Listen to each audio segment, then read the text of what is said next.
রাজবাড়ীর গোয়ালন্দে জেলেদের জালে ধরা পড়েছে প্রায় ৪২ কেজি ওজনের বিশাল দুটি কাতল মাছ। আজ শনিবার ভোরে ধরা পড়া এই মাছ দুটি স্থানীয় এক ব্যবসায়ীর কাছে ৮৬,৭০০ টাকায় বিক্রি করা হয়েছে। পদ্মার রূপালী সুস্বাদু এই বিশাল মাছ দেখতে ভিড় জমিয়েছেন স্থানীয় উৎসুক জনতা। শনিবার ভোরে রাজবাড়ীর গোয়ালন্দ উপজেলার দৌলদিয়া ফেরিঘাটের উজানে পদ্মা এবং যমুনার মোহনায় মাছ ধরতে যান স্থানীয় জেলে জামাল প্রামাণিক ও বাবু সর্দার।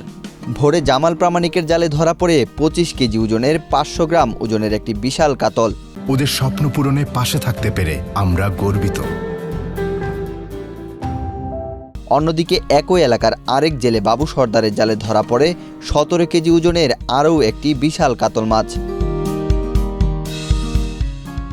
জেলে জামাল প্রামাণিক তার ২৫ কেজি ৫০০ গ্রামের মাছটি বিক্রির জন্য দৌলতদিয়া মৎস্য আড়তে নিয়ে আসলে সেখানে উন্মুক্ত নিলামে ২,১০০ টাকা কেজি দরে মোট ৫৩,৫৫০ টাকায় মাছটি কিনে নেন ব্যবসায়ী চান্দু মোল্লা।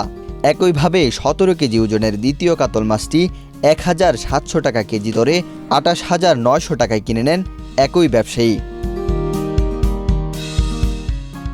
ব্যবসায়ী চান্দু মোল্লা জানান, বর্তমানে পদ্মায় বড় মাছের পরিমাণ কমে আসায় এর ব্যাপক চাহিদা রয়েছে। মাছ দুটি কেনার পর তিনি ঢাকার এক শিল্পপতির সাথে যোগাযোগ করে ৮৬,৭০০ টাকায় বিক্রয় করেন। ওয়াহিদ হুসাইন জিহাদ, বাংলাদেশ প্রতিদিন।